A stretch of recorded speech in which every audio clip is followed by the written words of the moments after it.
Isn't the there it is.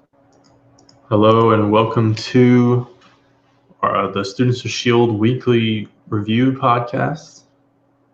I don't remember what it's called. SOS Weekly Comic Reviews. Sure. My name is Vincent and I'm joined by... And you're joined by Mike, so it's the original two back again for the final regular show of the year. Oh yeah. How many episodes did we do before Dan? Well, I think we did like 5, and then Dan did 1 episode, and then he had to leave because he was taking tests for certification for something. And then he was gone for like a month. And then Ginger Dan was on with the summer. Matt did 1 guest one, and then he just recently came back. And now Dan's been gone the last 2 weeks. So Right. Someone can do the math for us. It's a throwback. This week, no haul, no retro book. I don't know who did the math.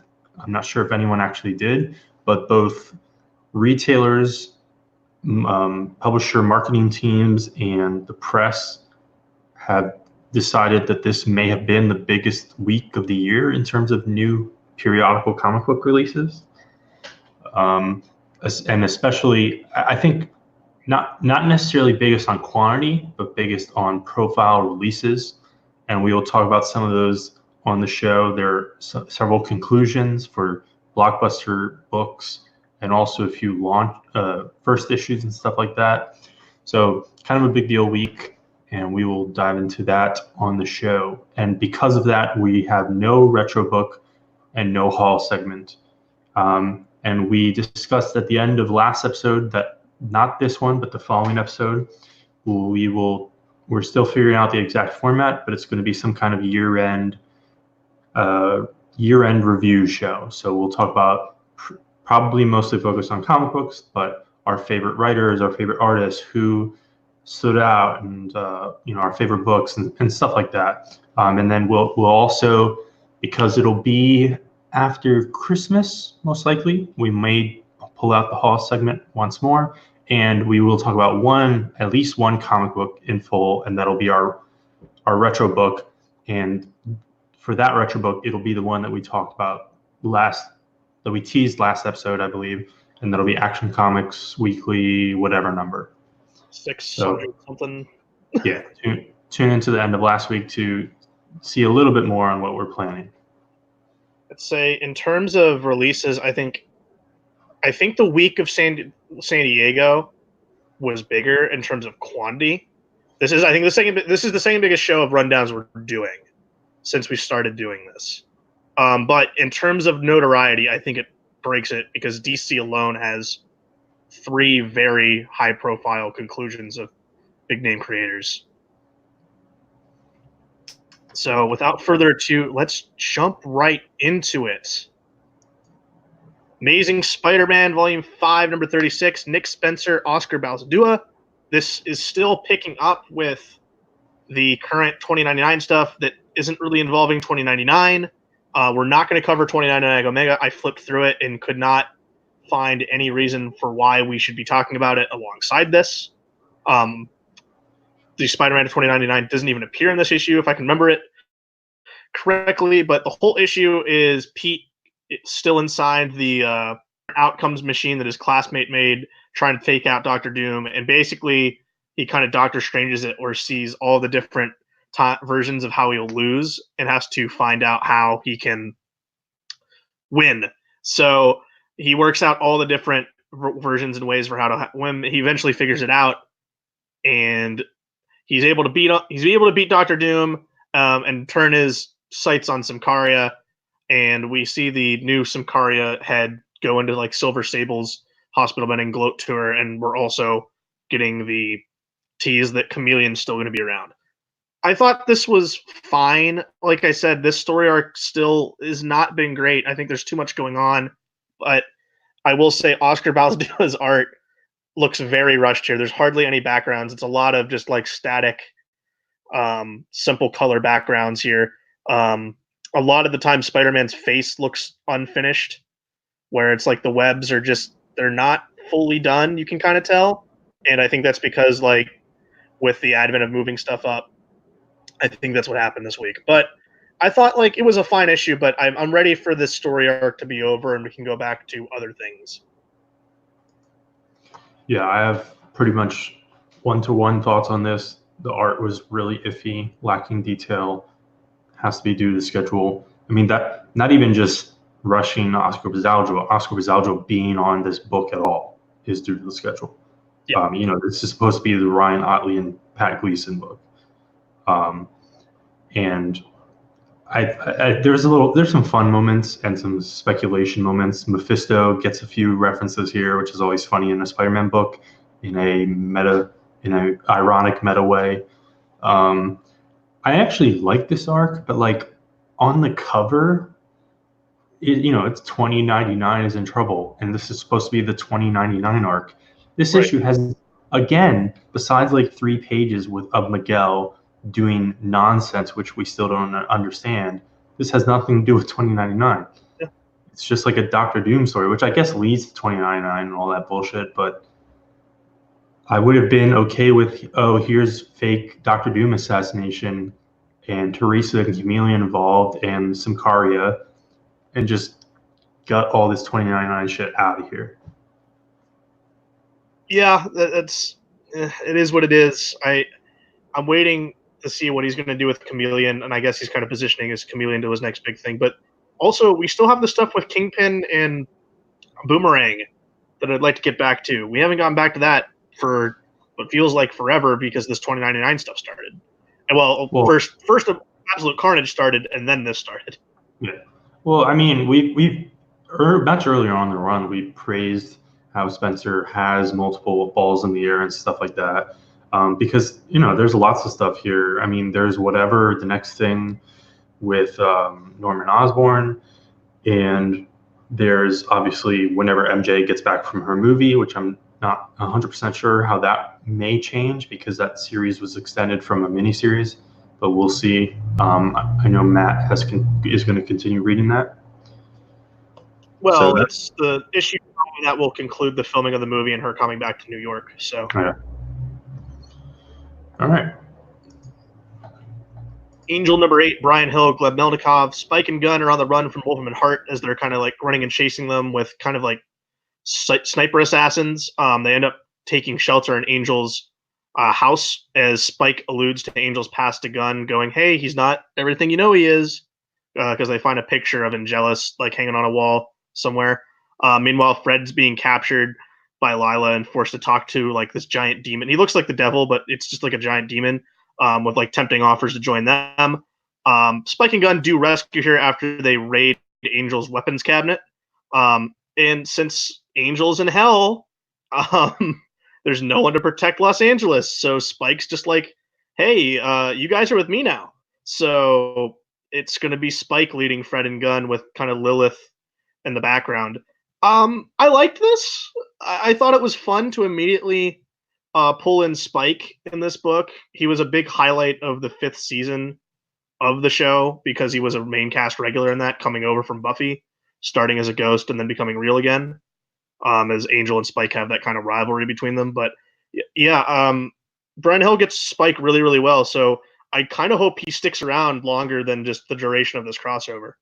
But yeah, this Buffy crossover keeps rolling right along. Obviously, as always, don't have anything to say about Buffy, but you said the word Angelus, which I guess I quickly Googled has something to do with Buffy. Also, obviously, it's an actual Christian thing, so that's why it gets pulled into some of these supernatural stories. But Angelus also a Top Cow character, a spinoff of Witchblade, which I was doing some research on recently. All right. Is that comic book is down and you don't have anything to do anymore? Yep. Aquaman number 55. This issue starts out as a giant kaiju battle between Mecha Black Manta and this Lovecraft monster transforming guy. And it's pretty badass. And then Mara uses her aquakinesis to find Arthur, who was kind of like thrown off and in the waves. And so that's that mystery of the end of the last issue. Not mystery, but that drama that ended last issue is quickly, it's not a big deal. Mara uses aquakinesis, finds him, pulls him up to the surface, and then she also uses her aquakinesis to basically make like a giant water construct, or I don't know, whatever right word, to also join the kaiju fight. And then Maurer, who's the Lovecraft guy, he reveals that actually the beast form of himself gets stronger, that it feeds on hate. So Black Manta just bitching just makes him even stronger, so it becomes an even bigger fight. Aqualad helps out Mara, and like I guess he can also channel electricity through his water abilities. Um, so he helps out her like giant water version of herself to beat up Black Manta, and then Manta, as a last ditch effort, Aquaman also joins the fight, like kind of on top of the mech against Manta. He decides, all right, I'm going to take him out once for good, and Manta decides to pull the self-destruct basically, and the mech, which its AI, thanks to Luthor, is based on his dead father's like soul. Somehow his AI dead father is able to say no and refuses to self-destruct, which just makes Manta even more pissy. But it doesn't matter because like they get like chopped through by the monster dude and Mara, and the mech explodes anyway, but just not harming all of our main characters. But I'm sure Black Manta is not dead, especially since they don't show any body whatsoever. There's an explosion, he's surely sunk in the water, and then the heroes have other things to focus on. And in the end, Mara passes out after putting that much energy in, and obviously we know she's pregnant. And then the tease here for the next issue or next arc is the trench, which obviously, if you've seen the Aquaman movie, if you've read Jeff Johns' run, you know the trench. And so, yeah, I think for the most part, every issue of this book, I get more and more into it. I think Kelly Sue DeConnick has a good handle on Aquaman in the grand scheme of things, or at least there's some excitement here. She's clearly invested in the characters, invested in the narrative moving forward. We know from solicitations that this baby is born, and interestingly, it's a daughter, not a son, as in the original Aqua baby. But in solicitations, they're also already teasing and like pointing at like the baby's going to be threatened and stuff like that. So we'll see how it moves forward, and I'm interested to see. I mean, you can say this about any book that's ongoing, but I'm interested to see how long Connick sticks around. And so far, it seems like it's going to be a pretty sizable and an influential run, which ultimately continues, even if some of these runs kind of were interrupted or forced out. It continues the strong period going back to the beginning of the New 52, where you have, with like one tiny rough spot, you have Jeff Johns, then Jeff Parker, then Dan Abnett, and now Kelly Sue DeConnick. Just a strong several years of Aquaman, which is pretty amazing. That's good to hear. Batman Last Night on Earth, #3. This is the finale for Scott Snyder and Greg Capullo on Batman, as they've reported that this is their last Batman story. I find that hard to believe. Like, Scott Snyder, eventually I can see writing Batman again. Greg Capullo, I can see drawing Batman again. Maybe together this is their last time. It's obviously what they're playing, but I feel like it's not. Like, I feel like some metal shenanigans where they do like another Batman Who Laughs thing will happen, but then it's like, does that really count? Because it's not Batman. Anyway, the whole evil Omega is revealed to be the actual real Bruce Wayne, who's turned evil, and he kind of went crazy, and this whole time he's been planning this crazy takeover during the last days of the Earth and stuff. New Batman, which is like the clone Bruce Wayne, and the rest of the Bat family, who are like taking on the mantle of the Owls, plan their attack in kind of Omega Gotham City, and they win. They're able to beat clone Bruce is able to beat real Bruce Wayne, and the good guys win, and they wait for a new Superman to come to Earth, which it does. Little Superman baby comes, and then they look to rebuild the world. I thought this was like really, really long and bloated. There was a really long delay between issues 2 and 3, which was struggling for me to remember what was happening in the book. I feel like this will read a lot better collected.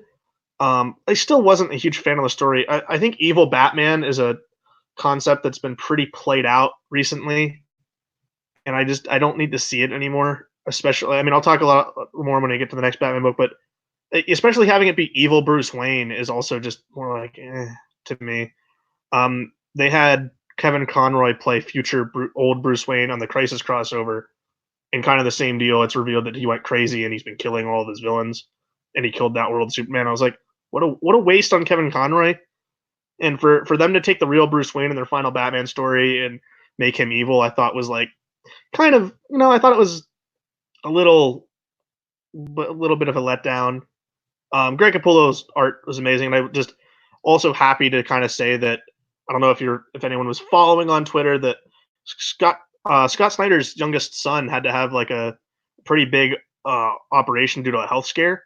But happy to say that he's in the clear now and he's back home with the rest of his kids. And Scott Snyder is actually I think he's got 2 other boys. He's getting them a giant arcade cabinet with like 300 built-in games for Christmas to surprise them. So kind of happy to report that on front on Scott Snyder. Everything that well with him family wise. So I thought, like, looking back on it though, like I was when I met Greg Capullo at I think PhillyCon maybe a year, 2 years ago now. When you see their whole run lined up in perspective, the guy did like 50 of 52 issues with Snyder writing every single one of them. It is a great testament and one of the longest modern day runs, and for the most part, pretty hailed and spectacular. I think it has its moments where I don't really like it. I think that second half, not a bunch of people really remember it or want to talk about it too well. But if one thing is certain, I think Greg Capullo's art has always been very, very good. And this will be a celebrated and kind of definitely historically put down Batman team with how much they were able to do. Pretty much a force through all the 2000s, wrapping off a decade for them on this. So it's a good run, and I'm Batman again. But if this is it, this is it. So just, I didn't read any of this, but just for my purposes down the line, would you say this fits well with their like run proper? Would you say it's quote unquote essential or a great epilogue or supplement?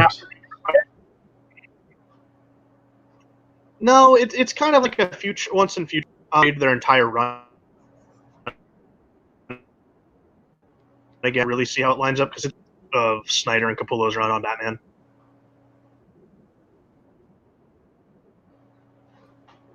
All right. I think it's in the art. Batman number 85. This is Tom King and Mikael Janin. There is a epilogue with James Tynion, and I believe Golem March did the epilogue, but focusing strictly on Batman 85. This is it. This is the end, except not really because we got 12 issues of Batcat on the way. But this issue brings everything full circle all the way back to kind of the very first story. But really, I think it echoes all the way back the best with issue 24, which is the issue where Bruce proposes with the conversation with Bruce Spire. They do that again here. But all the beats kind of pay off, and we see it culminating in, to me, a very satisfying way. Bruce and Selina are able to beat Thomas Wayne. They do the whole move, or they break his back again, and Bruce ultimately chooses happiness. He chooses to be Selina, and he says, "I can do this and also be Batman." So Thomas fails. His whole plan failed because Bruce won. This issue is told in very different kind of fragments surrounding like kind of the fallout of City of Bane. And I think the one framing part is Bruce being in a bar watching it's the Porky's bar because the bartender is like Porky Pig, so it's the Porky's bar from the Looney Tunes one shot and I think annual number 2. So it's like the third, and one of the bar. It also the one before Jorge Fornes drew. So it's a third time we've seen it, with Bruce just kind of sitting and watching the Gotham Knights play football with their troubled quarterback, who we've seen throughout the run that he's kind of been played up as a quarterback that always turns the ball over and loses the game. And Bruce is just sitting there at the patron, and he kind of goes like, "Hey, maybe they'll win. Maybe he's been tested enough, and maybe that's all you need. Maybe what the ringer, you'll come out better." But there's other parts with that. We see the end of Thomas Wayne. He gets his back broken by Bane in Arkham, which I thought was pretty cool. With Bane still echoing his kind of speech that's been going on. We see Bruce Patrol taking down like a slew of villains. I think Maxie Zeus is one of them, which I thought was pretty sweet.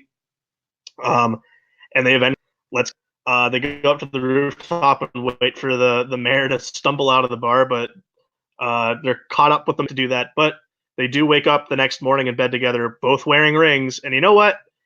Like we said with the beach issues, they're together, and it doesn't have to be in writing. Some people are very much together and not in legal writing. So they're both wearing rings. To me, guess what? They're married.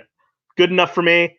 But and then Bruce has the final talk with Gotham Girl, saying, kind of apologizing for what's happened to her, and he wants to atone for that. And he ends up giving her the fragments of platinum kryptonite that Clark had given him, which restores her powers without causing her death. We see Bruce mourn over the death of Alfred, with Selina at the side, saying that he made tea with cucumber sandwiches, which is another thing that echoed throughout the run, the cucumber sandwiches. And at the very end we hear the quarterback kind of on a 2-minute drill leading the Gotham Knights back, and it fades out with Selina coming into the bar while the announcer's saying he can't believe it that the Knights have won. I thought this was a really, really good issue in terms of bringing everything together. I think it was really, really good. And I'm a fan of this run. I think you can put it up there. Arguably, to me, I think it's one of the best Batman runs, arguably the best Batman run ever. It's not fully done yet, but yeah, I think top to bottom, I think it has its lull periods in different places. I think any run of 20, 50, 80 issues is going to have that. When this is all said and done, we'll have 100. But as far as endings go, it tied together beautifully, and I thought a lot of different payoffs over the 85 issues. And I'm very excited to see the next 12 chapters of this, how it goes. And I liked the tease with the Joker. Hunter Tinian was interesting as an epilogue. I'm wondering where that's going to go. Yeah, it might be because, at least me, I often read through a lot of the stuff that we do for this show relatively quickly because we read a lot of books and everything. But I found the very nonlinear format of this issue in particular a little frustrating, a little scattershot. It like wraps up quickly. It's not like I was necessarily expecting a huge fist fight between like Bruce and Thomas, and we already kind of got that, definitely. But it's just like, oh, it's over. Here's a loophole that they figured out with Scarface and Psycho Pirate, who just stand in the corner. But that's done. But it's a payoff to everything that happened all the way back in I Am Suicide, though. Yeah. Like, everything pays off here. And then, yeah, I thought it was fine. The to your marriage comment, I think it's kind of it's hard to say, but it is DC essentially having their cake and eating it too, because obviously, yes, people can have committed relationships and be quote unquote married without going through a religious ceremony or a legal document. But basically, I think what excites fans about marriages in comics, besides the obvious, things that excite people about any marriages, is that a marriage represents kind of a permanence within comics. When comics, there's ultimately very little change in monthly forever published periodical comics. So if Batman gets married in the main continuity, that's a huge deal. Right. And a lot of fans are excited by those huge status quo shifts that are very hard to adjust, like House of X, and things like that. Obviously, any other marriage that you can point to, even the ones that haven't lasted, they're huge deals. And this is connecting it to another part of this run is that you could argue that a marriage in comic books is more permanent of a change than a death. Yeah. And that connects to another part of this run, and I guess effectively the permanent change, quote unquote, because we know it's not. And I'll sort of talk about that later. But obviously, as you said, there are 12 more issues in a different title, and Tinian is going to be reacting to some of this and everything like that. But as far as the bare bones cynical stuff, the status quo changes of the Tom King run on Batman, obviously there's lots of minor things, but Alfred is dead for now. That's pretty major, but obviously that could be easily reversed in the world of superhero comic books. Especially in the DC universe. Yeah, Batman and Selina are married, but they're not, since there's no legal or religious binding, and it has nothing to do with their secret identities. It's just like, either of them could decide, yeah, this isn't really working, and they literally just, walk to different ends of the hallway, and that's that. And then the two major character creations the two major character pulling in, one is a creation, is that Gotham Girl is now a Gotham-based vigilante with no real hindrance to her powers anymore. I don't think she's fully staying in Gotham. I didn't get from that.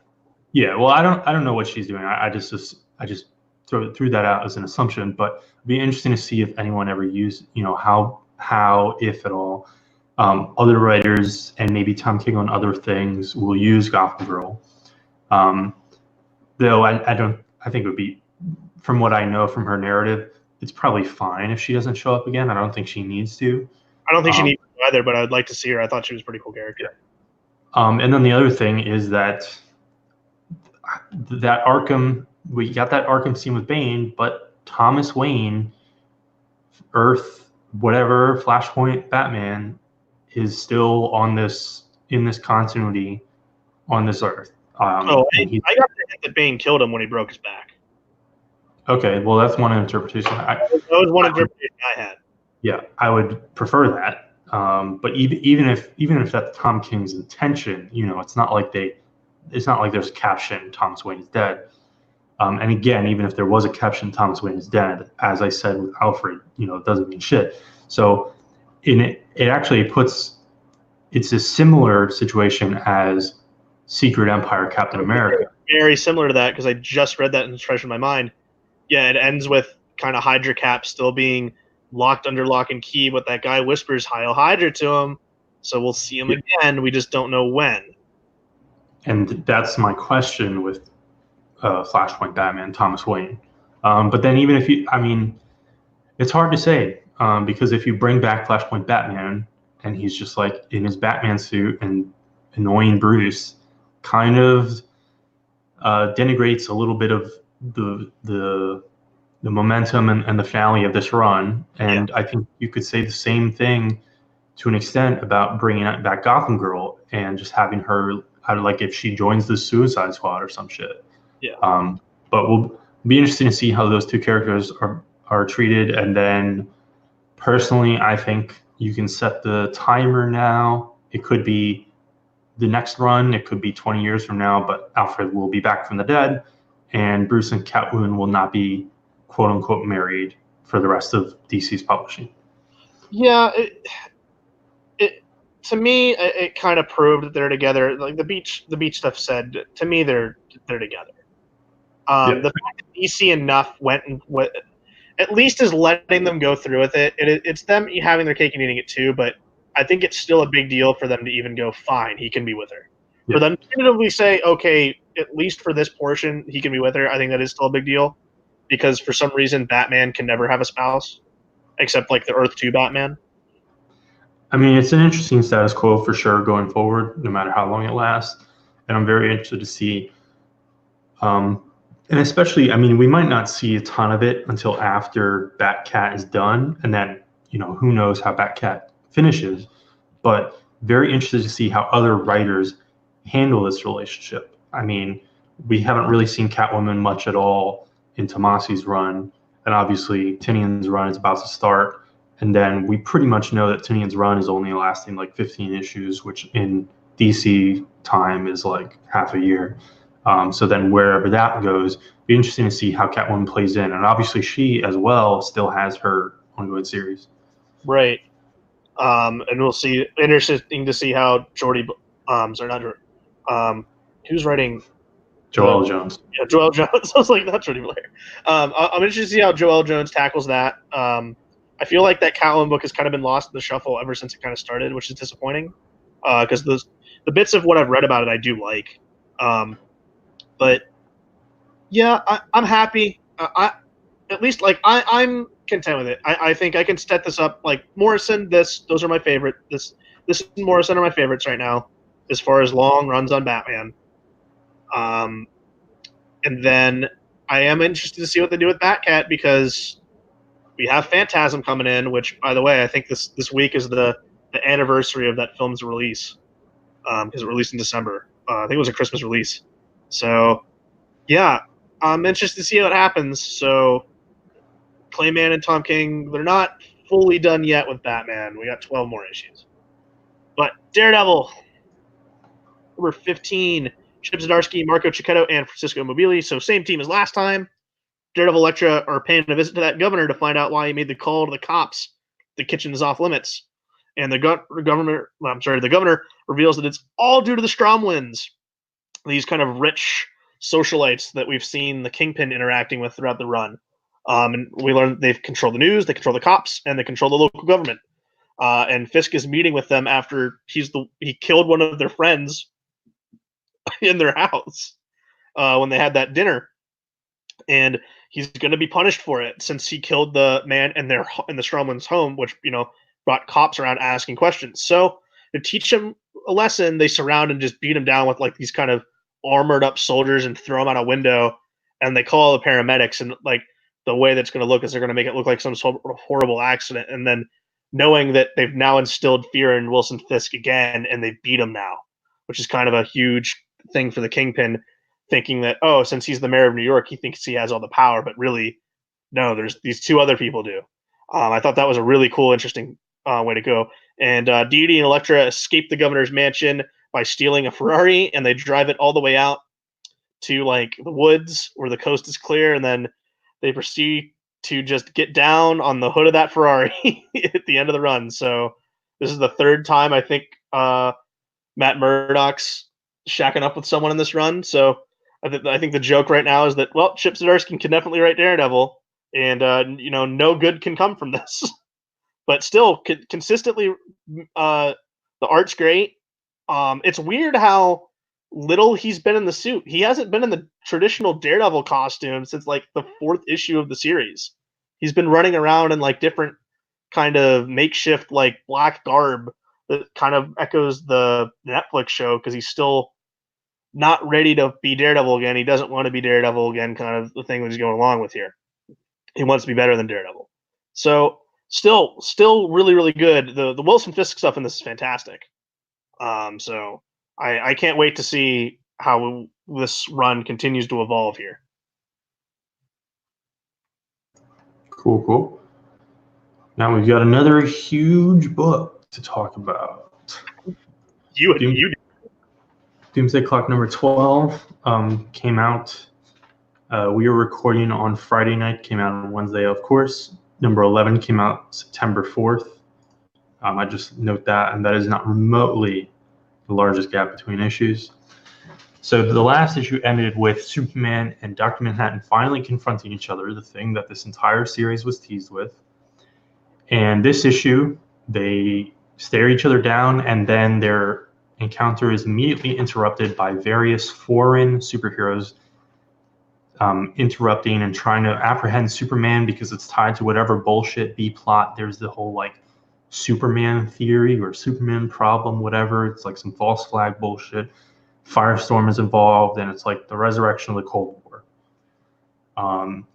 And then we get little quick snapshots into different hero scenes around the world.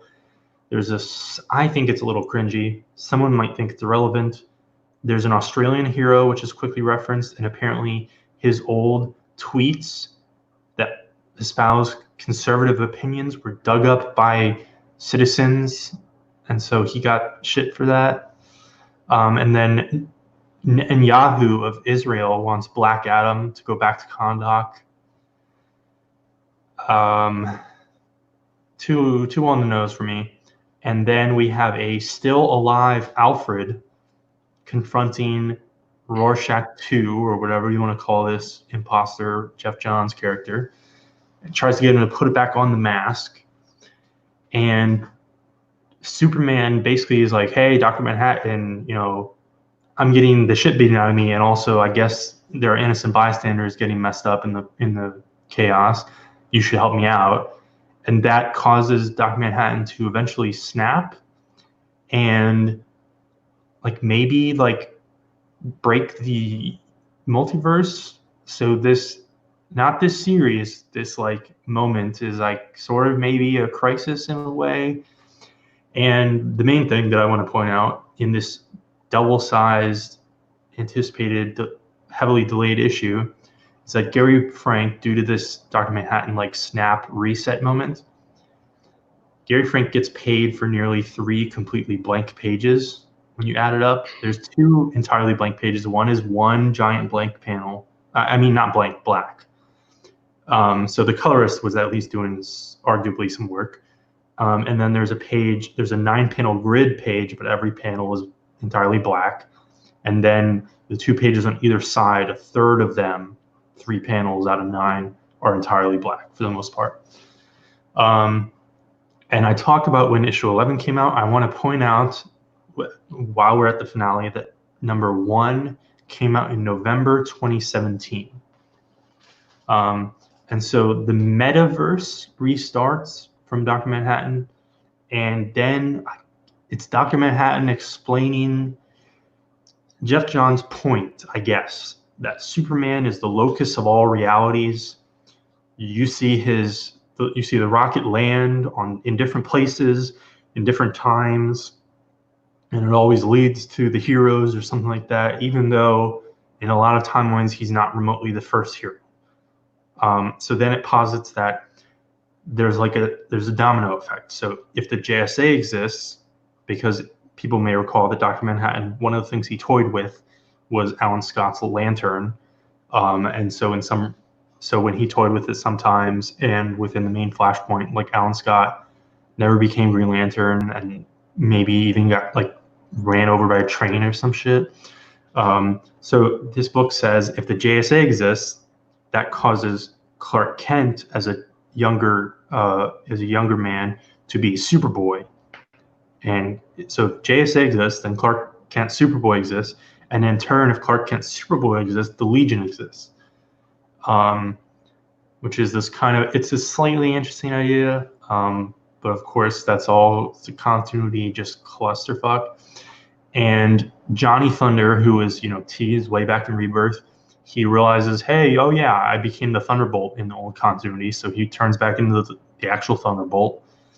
Saturn Girl's ring disappears because I guess the Legion exists again, and we get a splash page where the Legion and JSA show up to help out Superman, and they say better late than never. But this, again, first issue came out in November 2017.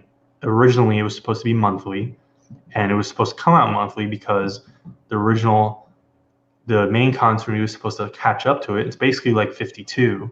That was kind of the concept. Or there's a few other examples, somewhat similar things, like Time Runs Out in Jonathan Hickman's Avengers run. But then I should also note on that topic that both the Legion and the JSA appeared, or the current versions of them appeared in the main continuity literally on the same day back in August within Bendis' Superman run and Scott Snyder's Justice League run. And I don't give a fuck about Bendis' Legion. I haven't read any of the books for that on the show, but it's interesting to note that Lightning Lad is portrayed as African American on the splash page. So I have no idea how the scheduling worked, but I'm curious, if Gary Frank. I mean, it doesn't matter that I don't know how the scheduling worked, because I know that Gary Frank probably drew that page after the Legion appeared in Bendis' book. But if Gary Frank, had drawn it on time, if Jeff Johns had written it on time, would this have preempted whatever Bendis' plans are? Would Bendis not have had the chance to do that if this came out in time? Who knows? This book is basically a giant what if. And obviously reference back, again, Alfred is alive in this, and this is supposed to be in the future. But the JSA appearing here is interesting because it's not a carbon copy, cut and paste of the exact way that Snyder is portraying it. We have Alan Scott prominent, which is sort of interesting because, Doomsday Clock on the surface and with Rebirth was kind of sort of supposed to harken back to pre-Flashpoint. And I'd remind people that before the reboot, Alan Scott was technically presumed dead after unleashing the Starhearts in a arc in a kind of rough period for the Justice Society towards the end there. And Jade and Obsidian, his kids, are here, which is definitely interesting to note. So there's not necessarily, obviously it never works like this, but maybe wise to presume that this version of Alan Scott is not gay, since he does have his kids. Again, it doesn't always work that way, but interesting to note nonetheless. And in Snyder's Justice League book, there was like one line that people were speculating about, which people thought maybe indicated that in Snyder's continuity, Alan Scott was still gay. Also, very interesting to note, Dr. Midnight 2 and Wildcat 2, that's Beth Chappell and Yolanda Montez, are both alive and on this splash page. They're from the Roy Thomas era of like Infinity Inc. and stuff like that. They were both killed and not seen pretty much since, including all of Jeff Johns' Justice Society run. They were killed in Eclipso number 13 in 1993, which was a single issue where they just killed a bunch of minor characters that they didn't want to use anymore.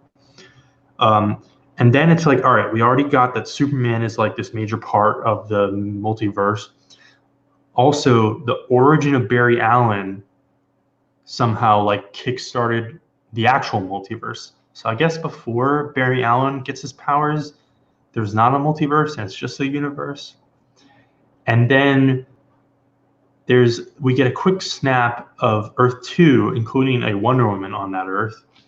And Jeff Johns labels something the first and greatest crisis, referring to Crisis on Infinite Earths, and I would definitely agree with him there, and including Doomsday Clock and potential crises. And it basically explains that despite the fact that the entire point of Crisis, both on a meta level and within the story, was to get rid of the multiverse and merge all the Earths, it somehow says that no, actually, Crisis on Infinite Earths created Earth and divided Earth, which is kind of iffy. But what Jeff Johns is claiming is that every time there's a crisis, even if the point of the crisis is to merge the Earths, merge the multiverse, or spread out the multiverse, no matter what, there's always at least one universe that splits off. And essentially it preserves that continuity. So in Crisis, it created Earth 1985.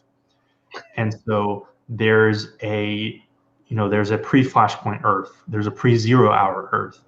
And it's slightly interesting because you'd think they could tie this to convergence, which the concept of convergence was like mix all of those like pre-crisis Earths with weird ass Earths like Batman, like Gotham by Gaslight and Vampire Batman and stuff like that.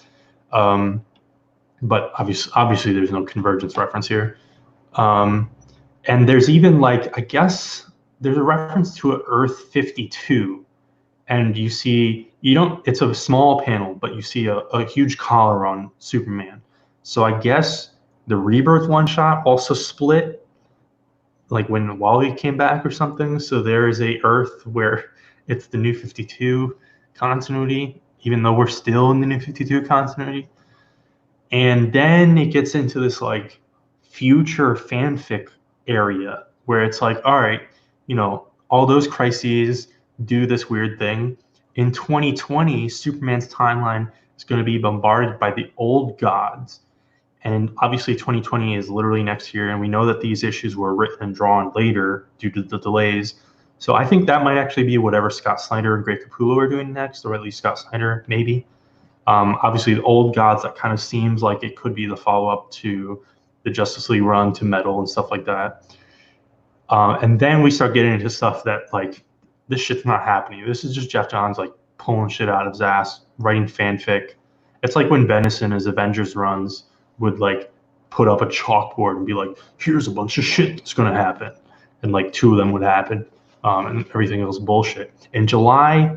Actually, on July 2nd, 2025, there will be another crisis, and I did check, that would be a Wednesday, and that would be the name of that crisis would be Time Masters, which is a terrible name for a crisis, terrible name for an event comic, and it's linked to, Time Masters, that's connected to Booster Gold, and it's actually connected to like a late 80s, early 90s obscure bullshit. But that's not happening. But apparently that crisis revives Superman and brings his greatest allies back.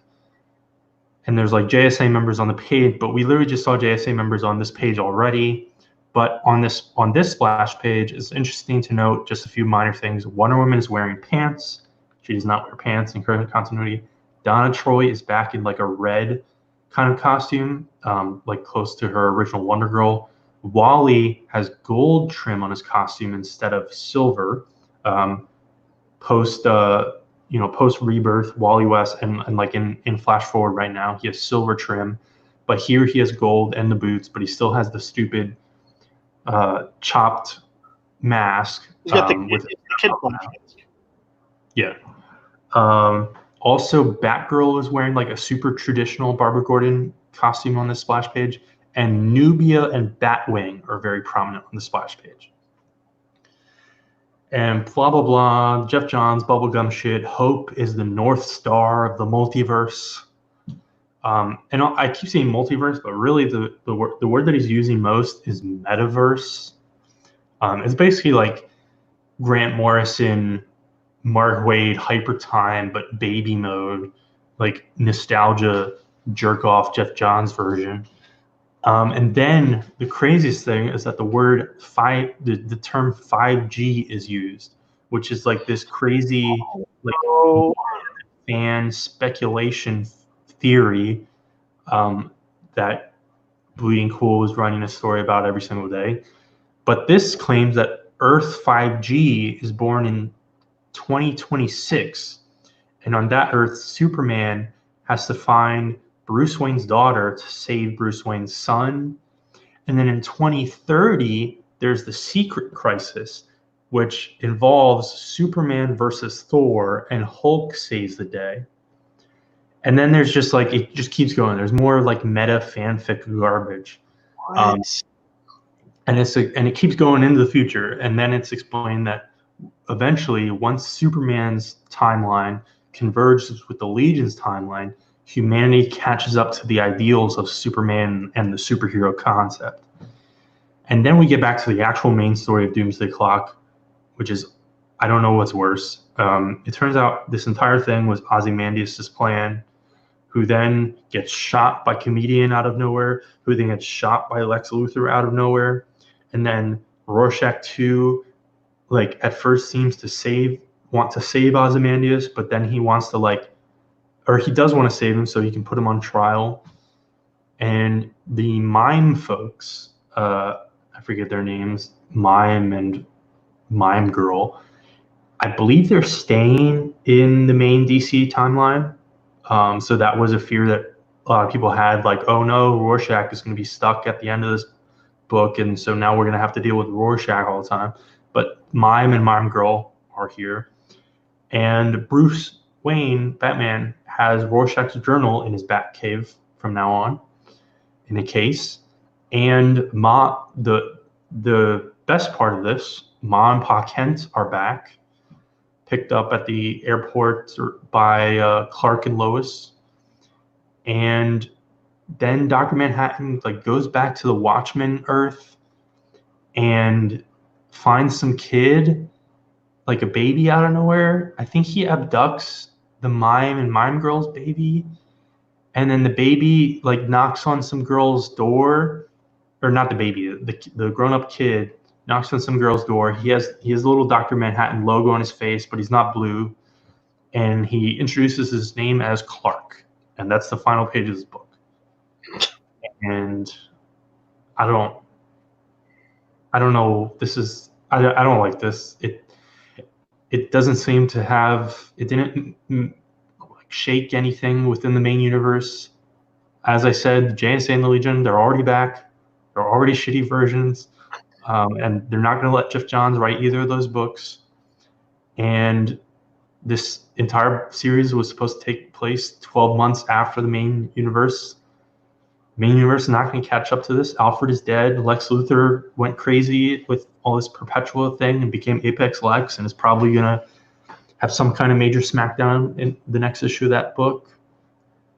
This was way too long to come out, and it, besides how it impacted the main DC universe. And I realized that there's a TV show currently on called Watchmen, and is drastically different from the book. And some people think is good. Maybe it is. I don't care. But this book, a totally non-deserving sequel to Watchmen, and actively harms or contradicts the entire premise and conclusion of Watchmen. And my final thing I want to say is that Jeff Johns, just being a nerd, decided to wrap Dr. Manhattan's new life and revelations in with this obscure actor and connect it to the super obscure, like, I think 80s DC property Nathaniel Dusk, written by Don McGregor. And they solicited a Nathaniel Dusk complete collection when this series started. And, on other fronts, we, fans and collectors know that DC not trustworthy with their collections. That collection was canceled. No sign of it ever popping up again. So this weird ass, entirely pointless, nerdy inclusion of Nathaniel Dusk didn't even get us a reprint. So on almost every level, DC can just fuck right off. Doomsday Clock, total piece of trash. I'm only going to mention, you said the first issue came out of November of 2017. Vince, we were still in college of November of 2017. We are now nearing the second year of being graduated from college. That's how long this took to get out. That's insane. Yeah, way too long. From everything I've heard, I'll eventually getting around to reading this years down the line. Them collecting it in 2 volumes is also a giant fuck you to me. Just put it out in a hardcover. Don't make people. I mean, they will eventually, but before they'll put out a slipcase with every individual issue as a hardcover, and they'll do Absolute, and then years from now they'll do the double Absolute with the black and white version. For the sake of time, I do want to move on, but I will say in terms of DC's collected editions, they can all get a lump of coal for Christmas for canceling that John Byrne Man of Steel omnibus. Yeah, it's a mess. Well, you and I both know that they're going to put out those hardcovers, that no one's going to buy them because they want them to finish the whole run. They'll be like, well, no one's buying these, and I guess we can't make an omnibus out of them.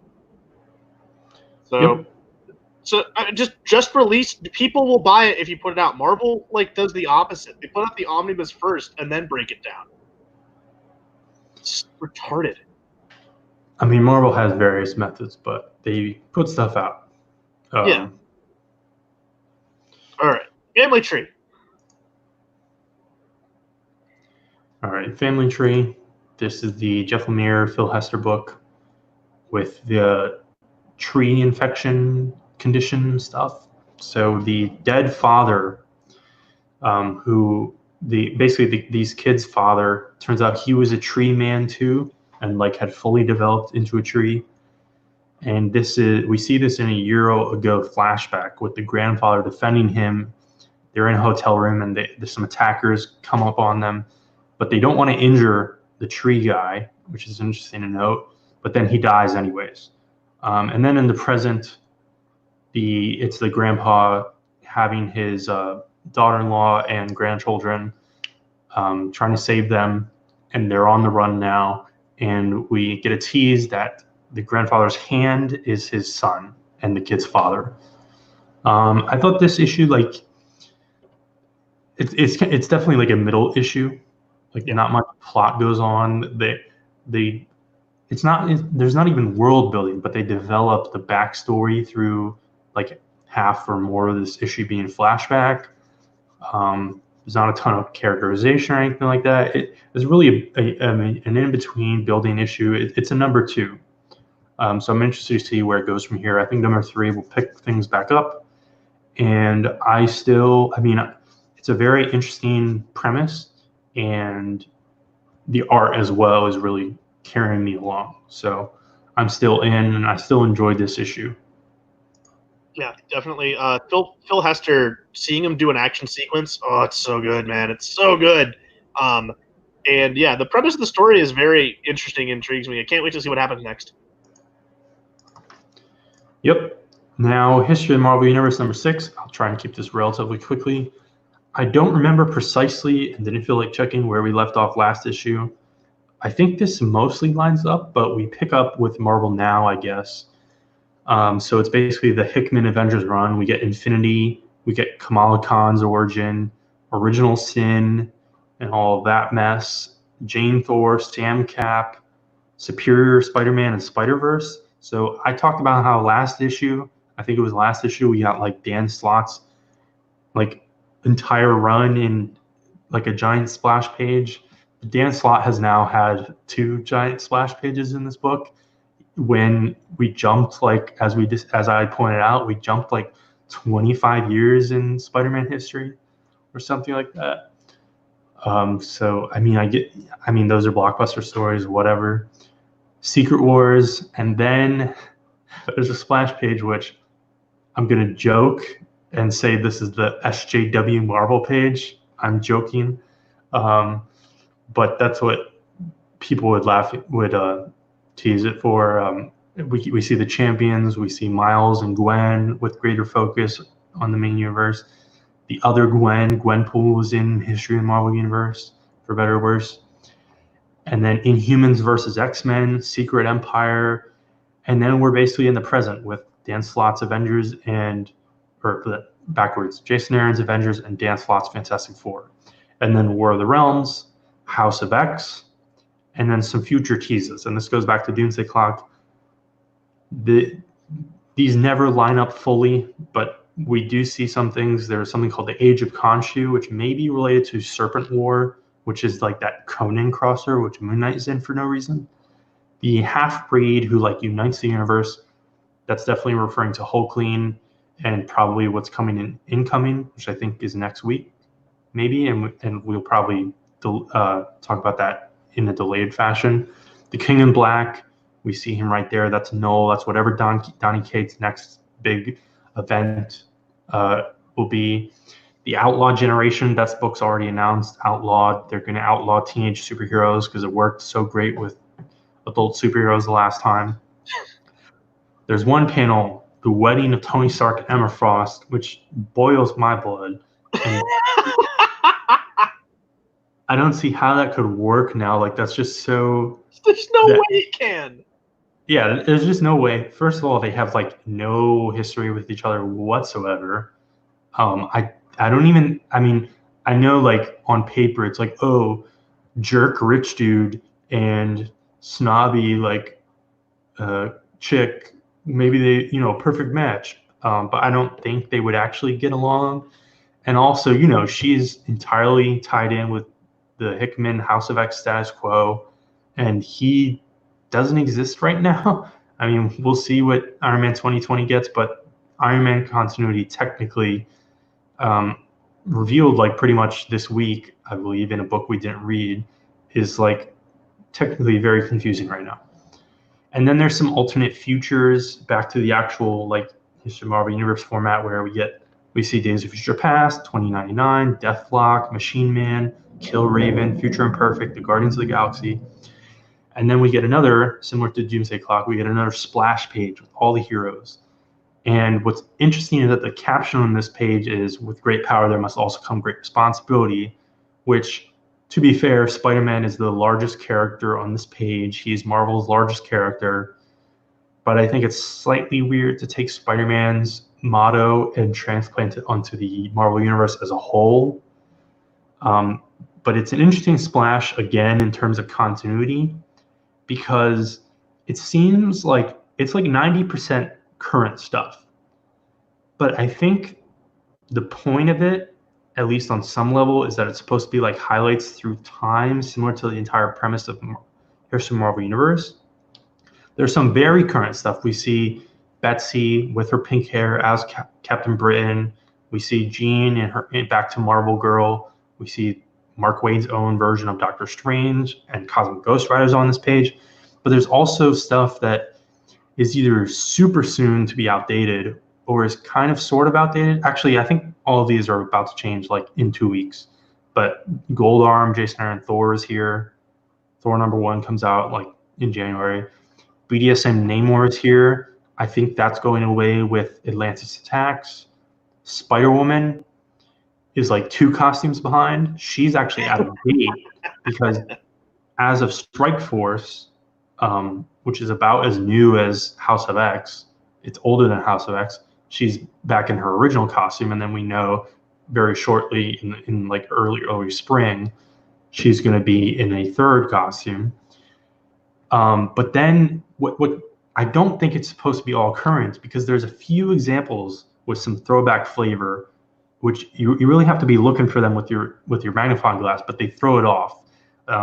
Black Knight here has his leather jacket and lightsaber style sword from the 90s. Havoc. Well, actually, I think they are using the Neil Adams design for Havoc in X-Men. They are. But then this Iron Man is off, right? This is like in a Extremis type Iron Man. I don't know if it's Extremis or if it's Extremis type Iron Man, but honestly, the Extremis design has kind of been the default version of Iron Man since that design came out. Like there's very slight differences between the slot armor and this one. It really comes down to how the mask is slanted and everything. So I can look past it. Well, then I guess it boils down to Black Knight. Some editor, Mark Waid, didn't pay attention, be like, yeah, when's the last time we saw Black Knight? I don't think he looks like that. Last time we saw Black Knight was in War of the Realms, and he was like face down on the ground. Yeah. Oh, yeah. I think he may have died. I don't know. I think he was dead.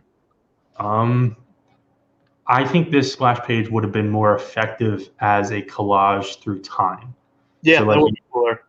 You could have and you don't even necessarily you could have duplicates of characters. Like you could do, there's Brown Suit Wolverine, there's like a Horseman of Apocalypse Wolverine on the same page, and so. And actually, on that note, Wolverine is not on this page, but Old Man Logan and Laura Kinney Wolverine are, and that's very outdated by this point, especially since we see Captain Britain and Betsy on the same page. And like right next to Laura Kinney. Maybe they had a loose outline of like the big beats they wanted to push through this, of stuff that they were allowed to like leak and see, but maybe not. I don't know. I thought it was just a very odd issue in general, because like so much of what's already happened is so new, and then like a third of it is like stuff we read and reviewed this year. It's so new, and also like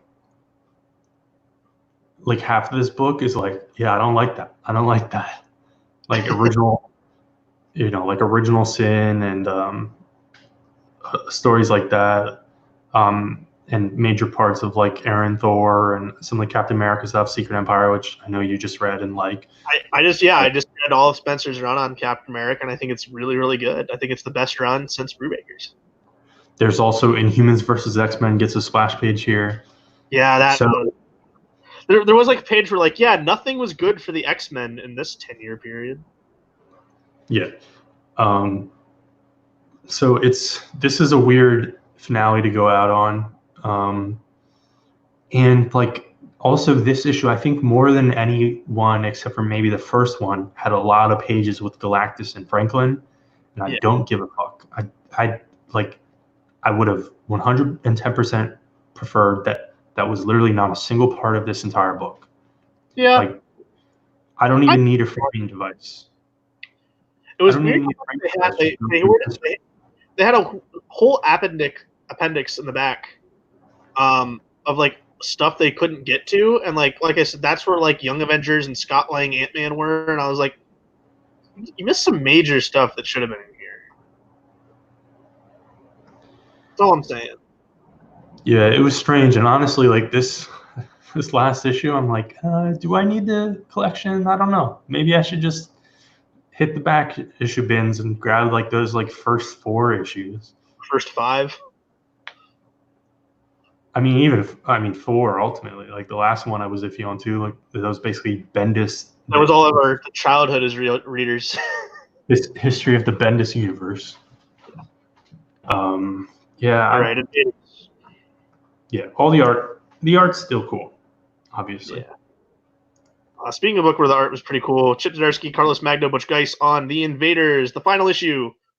The Invaders, by the way, fully assembled now to go take on Macon as they're all like in the Quinjet flying to take him on as he's rising the Omega sea levels with the Serpent Crown. And Namor's the only one that can break through like this giant shield he puts up. And like Namor's like super pissed off because he's been mind controlled. And it's really up to him to save the day. Cap's kind of leads the charge, but like pushes Namor through, and they're able to beat Tommy Macon. But Cap has to come to an agreement with Namor as they'll take Macon for punishment, and he won't be tried at Atlantis. But Namor will freely go back to his throne.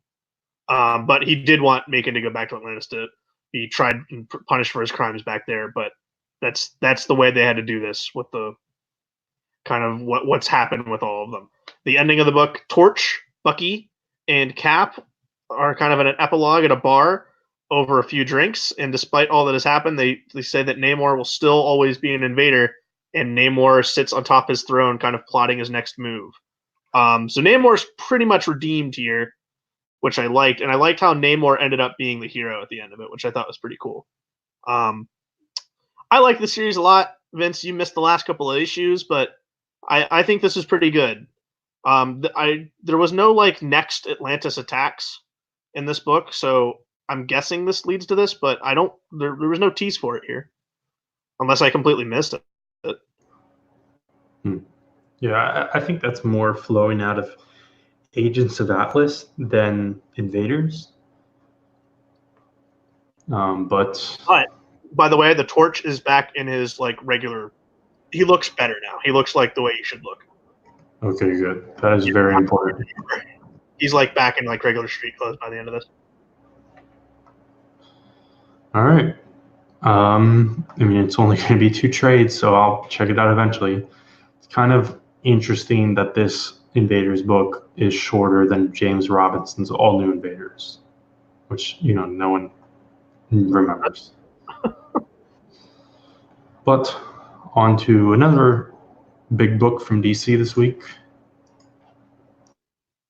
Joker Killer Smile #2, Jeff Lemire, Andrea Sorrentino. So Dr. Ben Arnell is continuing to have like the nightmares about his patient, which you know is the Joker. And during like a session with him, he puts his hands on the Joker after he asks about his wife and son, going, "I never told you their names. How is that possible?" And it's everything's kind of getting confusing for him because he like deep down he's like, "No, I know I didn't tell him my children, my wife's name." In his boss's office, he's like saying the stress is just getting to him as he's been working with the Joker for 3 weeks and it's been hard to get something out of him. His boss pauses and she's like, "What 3? What? We'll get back to this because like I think Clayface gets stuck in the pipes or something, so they got to get him out of it." I think, but so it cuts. But like he's kind of Arnell's like stewing back at himself. He has another nightmare, and he leaves in the middle of the night to go back to Arkham to confront the Joker. And the Joker reveals that he hasn't been with him for 3 weeks. He's been with him for 3 years, and that he learned their names when he talked about them to the Joker when his wife and his son just up and left him. So he's been living in like this empty house the whole time, imagining everything, which is how his work life and his professional life have kind of blended between. He just kind of he's been hallucinating the whole thing, and he just kind of has a breakdown, goes back to his house, and in his basement is like this mirror with a bunch of brushes, and then because we live in a society, he paints his face to look like a clown. Really, really good. I like this book a lot. I think it's pretty neat and different. But yeah, odd book. I do like how kind of scary. Like it still makes like the Joker's behind like glass the whole time, but he's still pretty creepy. I know you didn't stick with this, but I think it's worth reading. It's pretty cool. I'll take your word for it. Another epic DC book, which some people were falsely claiming is a finale. It's totally not. The next issue's a finale. Justice League number 38, even though I think this was solicited as the finale. But they needed more room, I guess. This issue, Lex versus everyone, while Shane connects the populace telepathically to inspire them and basically win the light show battle in the sky over the sigils. But Lex fucks up John Stewart, fucks up Barry Allen. Diana manages to slice him open, but then gets rocked. And what's his name? Jaro has a funny line where he says, "Yo, Luthor, look, I'm naked." And that allows I like this issue. I was upset to see him get cut in two. That allows Batman to basically have a electricity powered punch to the balls on Lex. And then we get 2 pages of Lex and Superman basically going all Dragon Ball. It's pretty epic. I think the storytelling here is amazing. And then there's a Trinity punch, which I'm not really sure what Batman's adding to this, but all 3 of them from 3 directions punch Luthor in the head. And then Luthor, it's not like he's not really losing. They can't beat him or anything. But Perpetua shows up. Doesn't really do much. She's just stands there and is like, I'm going to do something. And then she doesn't get the chance to do anything. And Shane enters the psychic realm, essentially, and accesses a memory of young Luthor and young John Jones. And Shane switches places with his father within the psychic realm, which makes him zap out of existence kind of. And then his father, Martian Manhunter, is able to come out of Lex Luthor, and he's big mad, and that's going to turn the tide, and that's where the issue ends. Again, I've said this on the past few issues. This is just the nature of this series and comics in general. Plot wise, nothing happens in this issue besides Martian Manhunter coming back to life. But there's some really badass action. I have a ton of fun with this book by this point. Yeah, I had a lot of fun with it. I thought Luthor had that great moment after he gets hit with the full power of Superman. He's like, "So that's what it's like to get hit by you." It doesn't hurt at all. I thought that was pretty good, cocky Luthor moment. I thought Batman's moment was pretty good too, where he gets saved by Superman. I liked that. I don't know. I'm having fun with this giant fight. Though, like I said, I'm ready for it to end. Yeah, I mean, there's only one more, so. And then I've enjoyed this whole Justice League more, but then the comic nerd anxiety creeps up when I think, what the hell is Scott Snyder brewing next? Well, the next big thing that'll push the narrative forward, I believe, is this Apex Lex versus Batman Who Laughs thing by Tinian. That's the next kind of step in their evolution of the villain thing. That at least that's what's being advertised in the back of DC's books this week. Of what's the next big thing? It's that fight, which is a 4-issue miniseries. I'm not sure. I think it's honestly just a late tie-in to this book, like a side spinoff. But who knows? I'm definitely not reading it. I'll tell you that. Well, yeah, I'm not reading it. I have no interest. All right. Klaus, the Lego Christmas. I guess Boom. I think Boom does a yearly special with the Klaus character that Grant Morrison and more have created. Though this year's special is a widescreen advent calendar. This is the first time I've ever read the Klaus books. I'm definitely more interested in them after reading this. I was always interested in them because Grant Morrison's my favorite writer. And Dan Mora, I've seen his work on multiple of Boom's books. He was that first artist on Buffy that I really liked, and then he left. What book is he? He just left to do a different book with someone at Boom. You muted yourself, buddy. Once and Future with Kieran Gillen. That's okay. Yeah, he left to do that. But the whole thing is that it's just widespread flood passes of different snapshots of adventures, with a different day in December, but with a different year. Obviously, counting all the way down to December 1st, 25th, because it's an advent calendar. Some pretty fun, heartwarming, sweet stories in here, and like some pretty cool, like Morrison-esque, what the hell is going on, kind of crazy action sequences. I thought this was really cool. I've never read the other Klaus books, so I just know that Joe Christmas is an orphan that Klaus adopted. Yeah, I didn't read this. Never read Klaus before. Yeah, they put one of these out every year, and I think they collect them like 2 or 3 at a time. That's always what's confused me, because they did like one initial miniseries, and then they've done they're maybe going on like 4 or 5 of these Christmas specials. Right. Or yearly specials. I don't know if they're all Christmas. But yeah, I'll definitely have to check out Klaus at some point.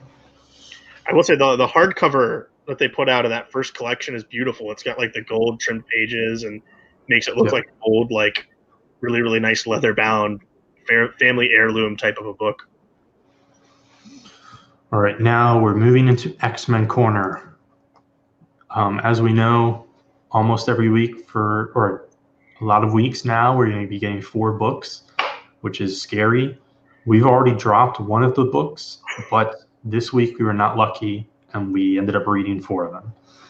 So I'm going to try and move through 3 relatively quickly. Marauders number 4. I'm going to note every time this. I'm going to try and note every time this happens within the Dawn of X books, where we have a non-main artist. So art on this issue is by Lucas Wernick. Not familiar with him at all. I thought the art was pretty much fine. The Marauders, they're rolling up in Brazilian waters to save some mutant kids, and we get some quick.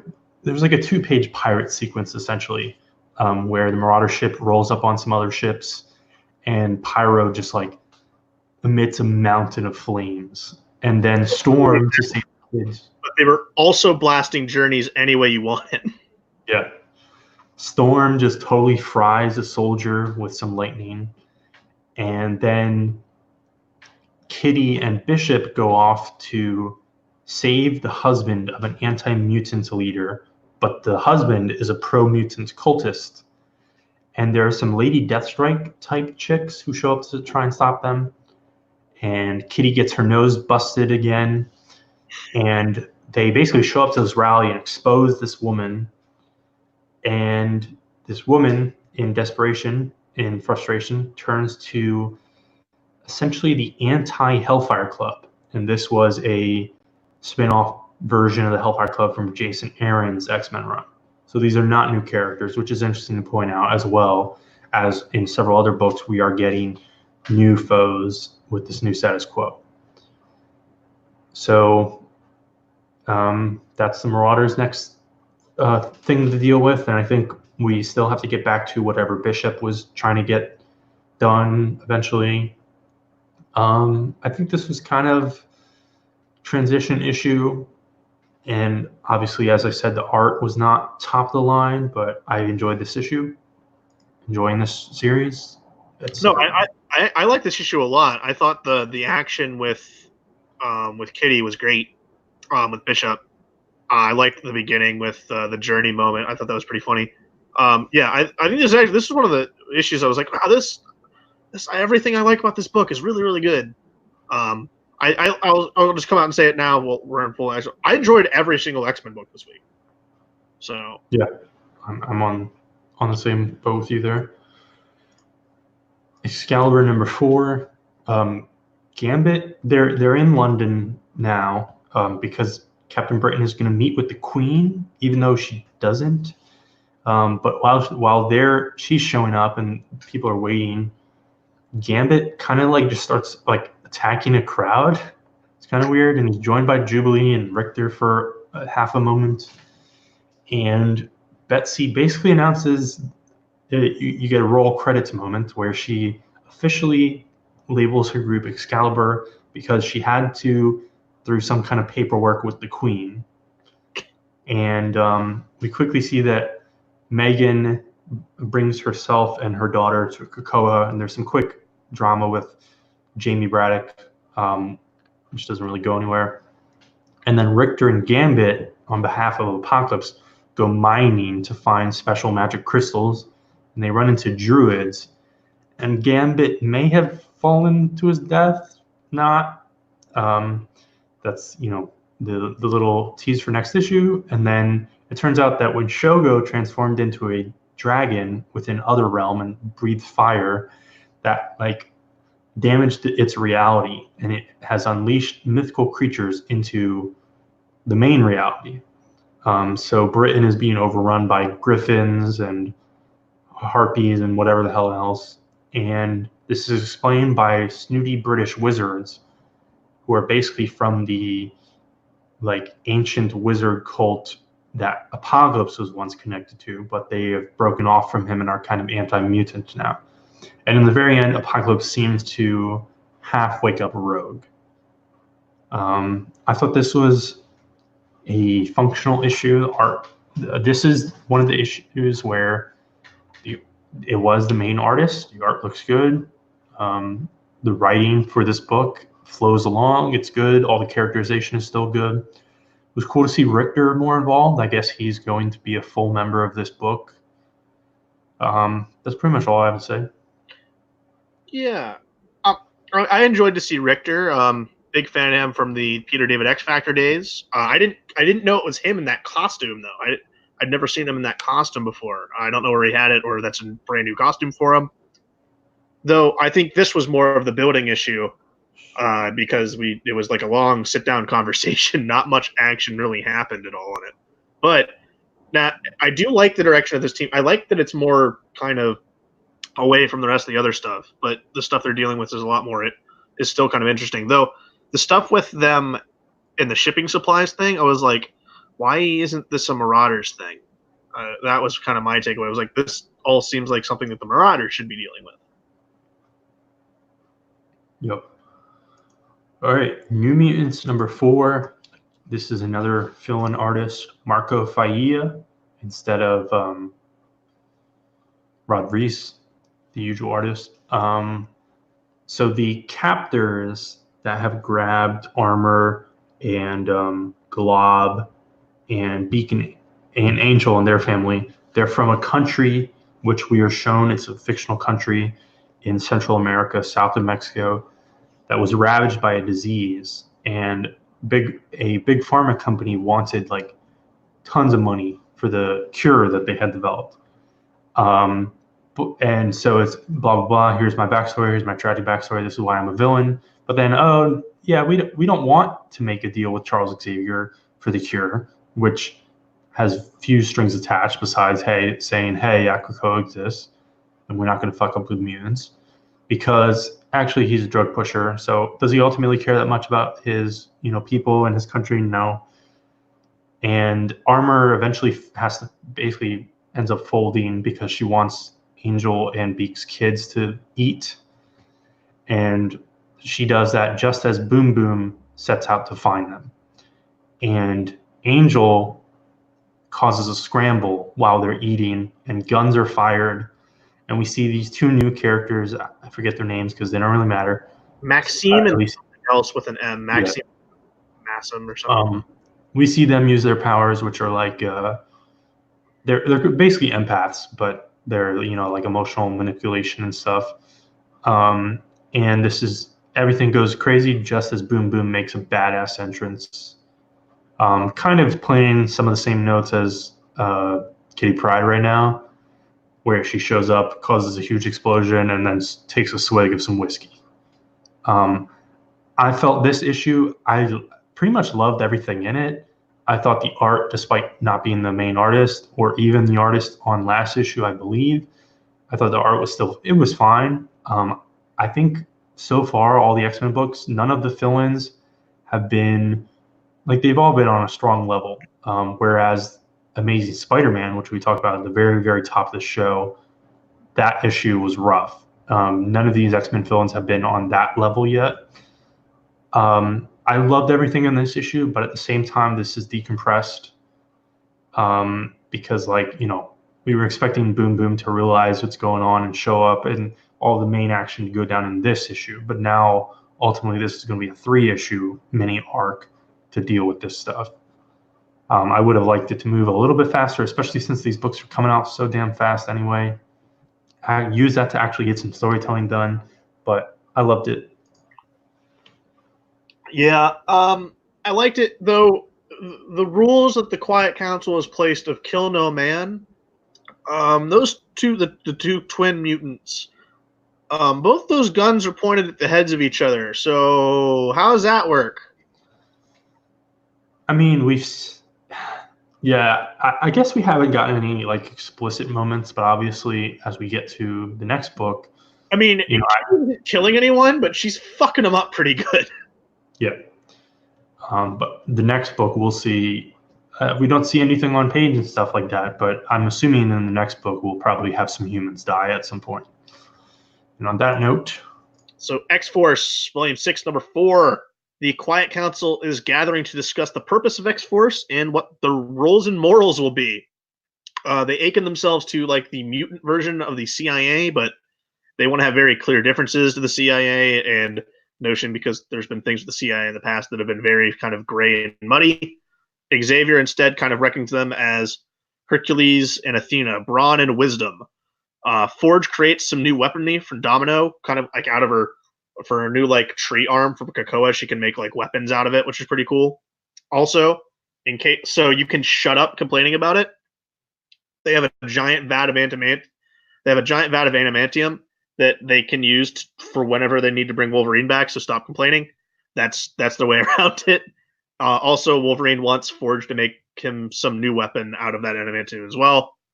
But as that happens, X-Force gets called on a mission, and as they go through the Krakoan gates, they're kind of ambushed by this new secret society, and Wolverine's like chopped in half and like dying, and Domino's kind of getting all surrounded by this new Court of the Owls type of villain as they now have the upper hand. I thought this continues to still be really good. I like it a lot. Joshua Cassara's art still really good. I like Ben Percy, so this continues to still be a winner. yeah, I think last issue may have impressed me more, but as we've said, this made a bit of a climb back up the pile. I like the use of Forge. Um, I didn't really need a list of every shell company that Charles Xavier has, but whatever. That is world building, I guess. The Adamantium, and there's a tease there for what crazy thing Forge is going to do that Logan has requested. And then it ends on quite the cliffhanger, and be interesting to see exactly where this cliffhanger picks up because Quentin Quire has to be dead in this cliffhanger. But Wolverine is cut in half, and that is potentially a chance to see the Dawn of X era's interpretation of his healing factor, which through the eras has varied greatly.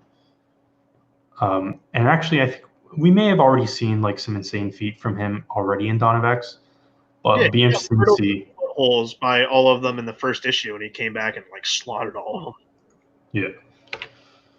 But yeah, I enjoyed this. I think actually the coloring really shined here. There's a moment where Jean Grey is yeah, she's sharing like a memory that she has gotten from a Madrox dupe with Beast and Sage, Yeah. and the art and the coloring on that is done really interestingly. But actually, my one criticism is that whoever redesigned Sage and the way they're drawing and coloring her in some of these books, she is way too close to Jubilee. She's Yeah. literally wearing a Yep. yellow jacket and pink glasses. And that's literally the exact same thing. There's no explanation for anything. It's not like she's inspired by Jubilee's style. And especially in this, it hasn't even stood out to me in other books. I didn't notice it until this book. But there are like 3 panels in a row, and especially because I read this, shortly after Excalibur, she literally just looks like Jubilee in 2 panels, slightly different. And I think would be very smart to change that. Yeah. I think that's a very clear point. Also, what did I want to say? My train of thought just kind of ran out of my head. I No, I don't know what I was going to say, so I'll just move on. But other than yeah, I enjoy it. Superman's pal Jimmy Olsen, Volume 3, Number 6, Matt Fraction, Steve Lieber. This team has still been the same. We get another issue where it's like 15 stories in like 3 pages. And it all culminates with Batman getting the upper hand in like the prank war with Jimmy again, which I thought was pretty funny. But yeah, this book is kind of like you need like pick 3 and focus on it. Like we have what happened to this doctor? What happened to this? This is kind of the issue to show that what's happened throughout all the rest of the events we've seen so far. We have the moment with like the assassin that killed the the Jimmy LMD doll. We have the what happened to the one doctor. There's some Lex stuff. There's some Gotham stuff. There's some Superman stuff. Like I think there was too much going on for me. It kept bouncing around. I couldn't get a feel of the ground. Every few pages was changing. It's still good, but like it's so rapid pace that it's hard for me to keep up, especially with a crowded week of over 20 books. It's still good though. Like yeah, my thoughts on this book are kind of the same for every issue. It's yeah, I like it, but also I'm like I don't really enjoy the rest of the Superman line right now, so I'm not really hard pressed to read this either. Yeah, I missed this issue. So I'm probably, unless there's a really standout issue that someone lets me know about, I'm probably off the boat, off the ride. I was gonna And say I think this happened once before. I think after like the second issue you were out, and I was like, no, you got to read the third one. I'll yeah, let you know, obviously, because I'll stick it out just because Steve Lieber's art is so damn good. And I do like the book. It's just like I have to like reset my head after like before I read it for every issue. yeah. The one thing regardless of, unless it like goes totally off the rails, I do intend to pick this up in collection, which I think is interesting to note because my current feeling is that I might not pick up Bendis Superman in collection, and I'm also not that interested in the Lois Lane book anymore. Which is funny. Or, I think this and the Lois Lane book are better than either of the Superman books. well, yeah. All right, and we'll close things out. We're just a little bit over an hour and a half with Wonder Woman Dead Earth #1. This is by Daniel Warren Johnson, writing and art. The way I would explain this, if someone has no idea what this is, if they missed all the promotion stuff, is basically like Sean Gordon Murphy's Batman Curse of the White Knight. I think that's what the book is called, but by another artist and a little bit more indie. So it's released in the Black Label format, not periodicals like White Knight. More page count per issue and everything like that, and a little even more off the beaten path. But this is definitely not regular continuity. So what's actually going on here is Diana wakes up in like a post-apocalypse. It's not explained what happened, maybe nuclear war, because it's quickly revealed the camera zooms out and she's in the Bat Cave, like with some like punk kids, and she runs into Bruce's skeleton still in his suit, and she basically loots the Wayne Manor to grab a piece of armor on the wall. And so she suits up, and she's got her kind of like jerry-rigged Wonder Woman costume. And she gets involved in some stuff. There's a little bit of, in this like post-apocalypse environment, there's been enough time where people have kind of built up these proto-societies again. So we have a little bit of influence of medieval Europe, a little bit of Roman, and she ends up in a gladiatorial arena, and she's fighting this like amalgam of Doomsday and Cheetah.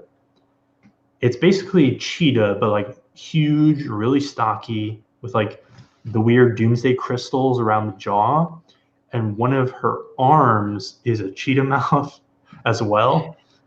And there's this big fight, and the whole thing is intercut with Diana's early life on Themyscira.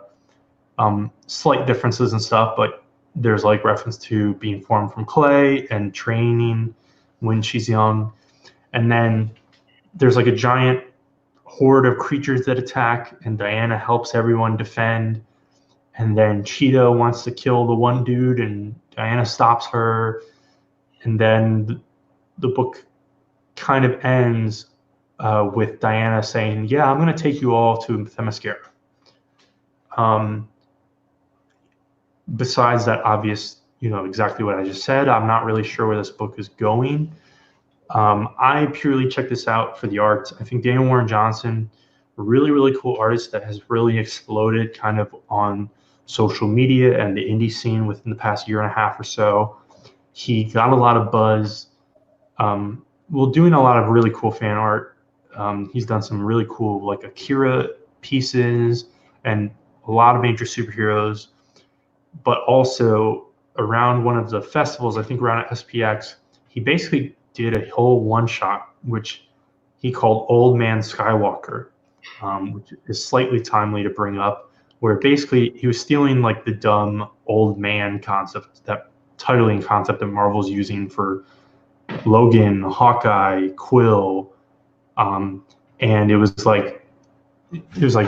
a really over the top action comic of like a older Luke Skywalker just doing some crazy shit. I don't know anything else for legal reasons. It was not available to the public. He couldn't technically accept money and ship it to you. So lucky folks who were at that festival, they have a copy. I'm sure it might be online somewhere. But Daniel Warren Johnson, really cool artist, and there's some really, really cool scenes here. And he basically does everything top to bottom. Even a lot of the lettering is cool. He's really great with like effects, if that makes any sense, like speed lines and blood splatter and stuff like that. And it's also colored pretty interestingly. I would definitely check this out if you just want like the actual promise of Black Label, like not edgy Brian Azzarello stuff, but like an indie creator doing a out of continuity prestige book, more in the lines of like Elseworlds, which is what I'm more interested in from Black Label, rather than, even though you like it and I was actually positive on the first issue, like I want more of this than Joker Killer Smile and Harleen personally. Well, I would argue that Joker Killer Smile is still very much like kind of an Elseworlds thing. It's just a different story. It's almost like a Max book, kind of Marvel. And it's not even really violent. It's just kind of like the atmosphere is just so damn good. I just mean, I think I want things a little more off the main street. Oh yeah, I can understand that. And this is the first Wonder Woman one. Well, I think we discussed like most of the Black Label books have been Batman related in some way, which is ridiculous. Yeah. So yeah, I would especially, if you make your way to a comic shop, at the very least, if they still have one, pick up one of these, flip through it, check it out. I'll probably read the next one, or at least speed read it. All right. That's the show. It was a heavy week. It was a heavy week. Do you want to do pick of the week? You want to give like so big? You want to give 2? Or do you want to do 3? Because we read a lot of books. No, that's ridiculous. That's ridiculous. All right. Just do one. You could do one and a runner-up, even if it's super close. All right. You first then. I think I might go Justice League. All right. Justice League. I'm going Batman.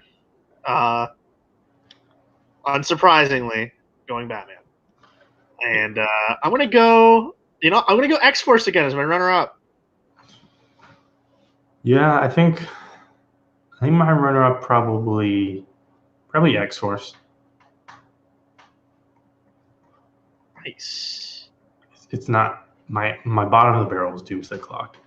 I don't. I think my bottom of the barrel might actually be that last Night on Earth, but that it's just not a story for me. Enjoyed the hell out of the art though.